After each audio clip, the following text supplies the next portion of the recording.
पीचलैंड में आपका स्वागत है, ऐसा राज्य जहां सब खुश रहते हैं और सुखी हैं। आइए, अब चलिए आपको राजमहल ले चलते हैं।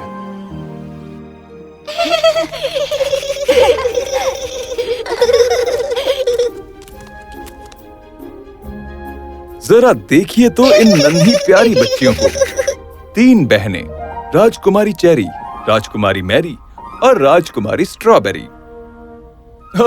अरे अरे बस करो, अरे गुदगुदी करना बंद करो मेरी राजकुमारियों। पर पापा, मजा आ रहा है। अपने गाल तो देखिए कैसे लाल हो गए हैं। और आंखें ऐसी जैसे आप रोने वाले हैं। ओ मेरी नन्ही परियां, पता नहीं तुम्हारे बिना मैं कैसे जीता। और ये लीजिए, हो गया शुरू एक बार फिर से महाराज का रोना धोना।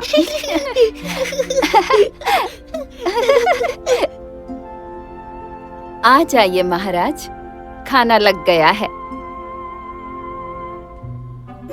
कितना खुशहाल परिवार है ना?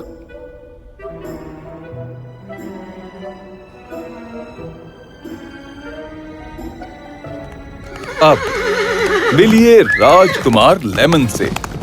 ये राजा के छोटे भाई हैं और राज्य के कुछ बाहरी मसलों को सुलझा के पीचलैंड वापस लौट रहे हैं।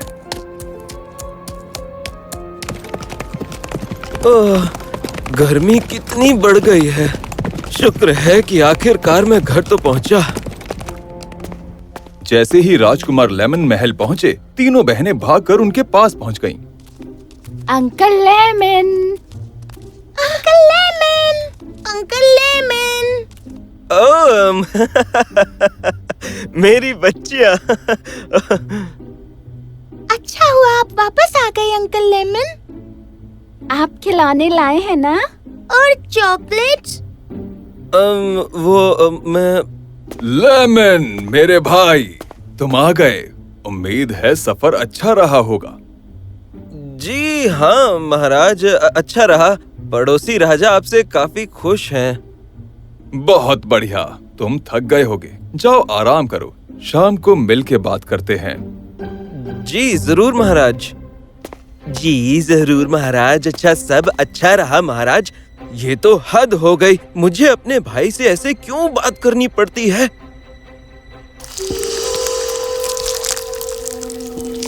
इसकी कोई जरूरत नहीं पड़ेगी। अगर आप उससे उसका ताज छीन लो। तुम अपना मुंह बंद करो स्नेकी। ठीक है, मत मानो मेरी बात, पर मैं तो आपको सच से वाकिफ करवा रहा हूँ। आपको क्या लगता है वो आपको काम के लिए बाहर क्यों भेजता है, जबकि वो सारे काम तो खुद राजा को करने चाहिए। मैं इस राज्य का राजकुमार जो हूँ। पर आप राजा बन सकते हैं मेरे मालिक। जरा सोच कर देखिए, वो ताकत, वो इज्जत, वो ऐशो आराम। पर कैसे होगा? मेरी बात ध्यान से सुनिए। क्या? जी हाँ महाराज, अभी एक रेवन ये संदेश लेकर आया। मैं तो कहता हूँ कि आप महारानी को लेकर निकल जाइए। पर हमारी बेटियों का क्या होगा? पहाड़ों का रास्ता उनके लिए सुरक्षित नहीं है। मैं समझ रहा हूँ महारानी साहिबा, और मैं हूँ ना, और मैं यहाँ उनका ख्याल रखूंगा। आखिर मैं उनका चाचा हूँ। राजा और रानी ने एक दूसरे की तरफ देखा। खैर, साधु बाबा ने हमारे लिए बहुत कुछ किया है और आज उन्हीं की दुआओं से यहाँ की जमीन खूब फल फूल रही है। अगर उनकी तबीयत खराब है तो हमें जाकर उनसे मिलना चाहिए। लेमन, इंतजाम करो, कल सुबह हम जल्दी निकलेंगे। जी, जैसा आप कहें महाराज। और अगले दिन सुबह सुबह राजा और रानी कुछ सिपाहियों के साथ पहाड़ों के लिए निकल गए। याद है ना पापा ने क्या कहा है? अच्छे से रहना बच्चों, और तुम्हें जो भी चाहिए हो अंकल लेमन से कह देना, ठीक है? पापा, डर लग रहा है। हमारी कविता याद है ना? जब हवा चले और बादल गरजे, तो शायद बारिश हो, पर ज्यादा देर नहीं। घने बादल चले जाएंगे, आसमान हो जाएगा साफ। सूरज फिर से निकलेगा और हम पर रोशनी बिखेरेगा। बिल्कुल सही। इनका अच्छे से ख्याल रखना लेमन। जी बिल्कुल महाराज। जब राजा और रानी चले गए तो तीनों राजकुमारियां लेमन के साथ महल के अंदर चली गईं। नर्स, इनका अच्छे से ध्यान रखना। इन्हें जो चाहिए मिल जाना चाहिए। पर अंकल लेमन, हम आपके साथ खेलना चाहते हैं। मेरा मन नहीं है। हाँ? जाओ, अभी तुम लोग जाकर खेलो। तुम्हारा प्लान काम करना चाहिए। मैं उन्हें एक हफ्ते के लिए नहीं संभाल पाऊंगा। शांत महाराज, जब रात को राजकुमारियां सो जाएंगी, मैं चालाकी से उनके शरीर पर लिपट जाऊंगा और उनकी लंबाई माप लूंगा। और ऐसा मुझे लगातार 3 दिन तक करना होगा ताकि भूख बढ़ सके और फिर मैं उन्हें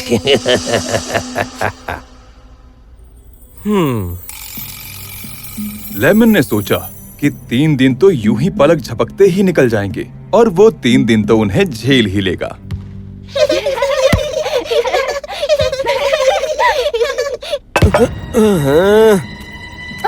सॉरी अंकल लेमन। सॉरी? कैसा सॉरी? तुम तीनों 1 मिनट के लिए चुपचाप साइड पर नहीं बैठ सकती हो? तभी तीनों की तीनों राजकुमारियां रोने लगीं।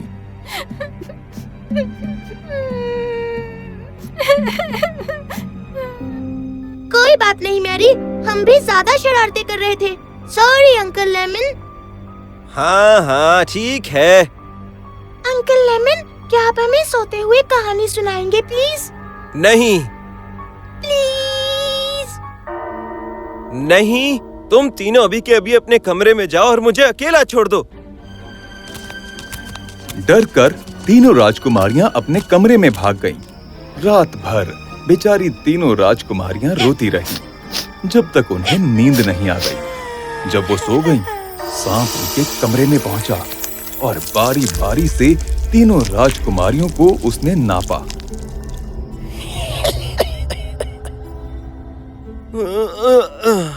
वाह स्नेकी, आज क्या मजेदार नींद आई। बिना टेंशन के मजे से सोया। मेरे मालिक, अब सिर्फ 2 दिन और बाकी है। एक बार राजकुमारियां मेरे कब्जे में आ जाएं, तो समझो ये सब खत्म। आप अपने रेवन को भेजकर ये दर्द भरी कहानी राजा और रानी तक पहुंचा देना कि उनके साथ कितना बुरा हुआ। इतना बड़ा सदमा वो बर्दाश्त नहीं कर पाएंगे और वो राजमहल कभी वापस नहीं लौटेंगे और आप होंगे इकलौते वारिस। उस दिन सुबह ब्रेकफास्ट के वक्त तीनों बच्चियां बिल्कुल चुप बैठी थीं। राजकुमार लेमन को बहुत अच्छा लग रहा था।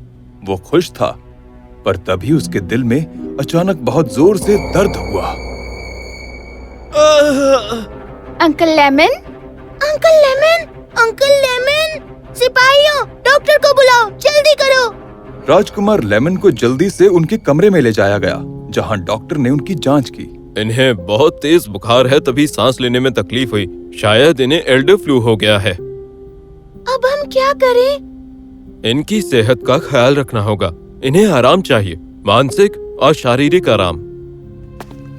डॉक्टर के जाते ही तीनों राजकुमारियों ने एक दूसरे की तरफ देखा और वो एक दूसरे के कान में कुछ कहने लगी। राजकुमार लेमन सोचने लगे कि वो क्या कर रही हैं, पर उनके अंदर बोलने की ताकत ही नहीं थी। वो चुपचाप लेटे रहे। समझ गई? हाँ समझ गई। हाँ समझ गई। अब आगे क्या? तीनों राजकुमारियों ने कुछ ऐसा किया जो अंकल लेमन कभी सोच भी नहीं सकते थे। गीला कपड़ा लाओ। ये लो, मैं भी सूप ले आई हूँ। वो अपने अंकल के पास बैठी रहीं और उन तीनों ने उनका बहुत ख्याल रखा, बहुत प्यार से।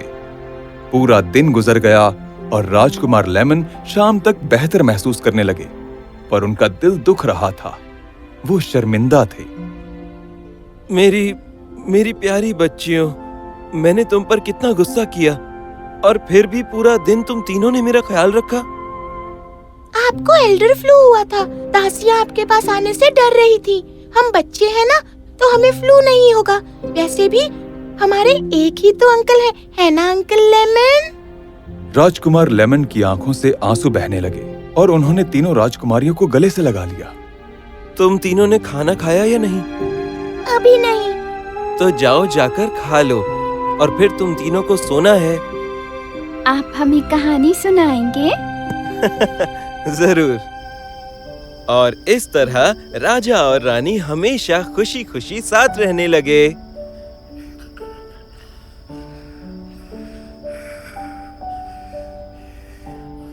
Good night राजकुमारियों।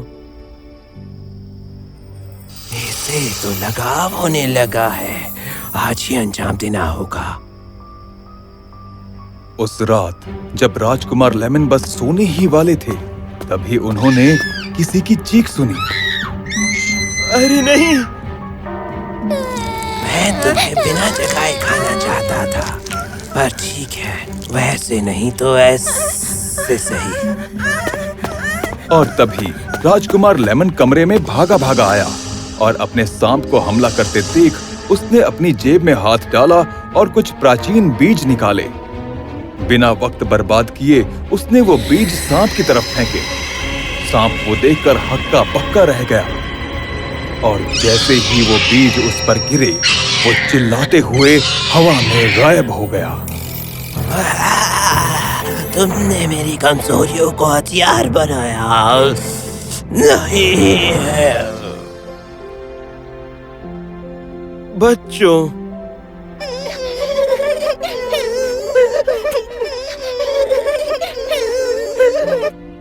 घबराओ नहीं, कुछ नहीं होगा। तुम्हारे अंकल हैं ना। राजकुमार लेमन अब बदल चुके थे। आगे क्या हुआ तो सुनिए। वक्त के साथ चाचा भतीजियों का ये रिश्ता और मजबूत हो गया।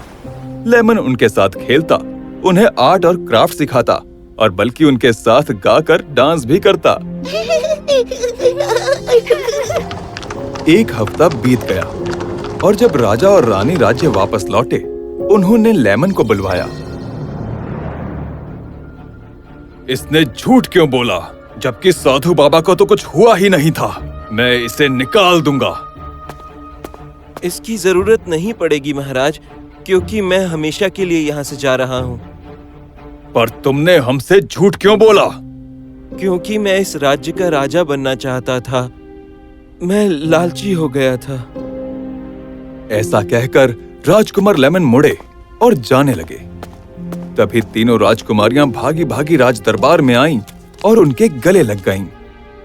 अंकल प्लीज आप मत जाइए। राजा और रानी ये देखकर हैरान थे। बच्चों, यहाँ आओ। नहीं, आप अंकल लेमन को क्यों निकाल रहे हो? इन्होंने हमारी जान बचाई। क्या? तब राजकुमारियों ने महाराज को सारी बात बताई। राजा भागकर अपने भाई के पास गया और उसे गले लगा लिया।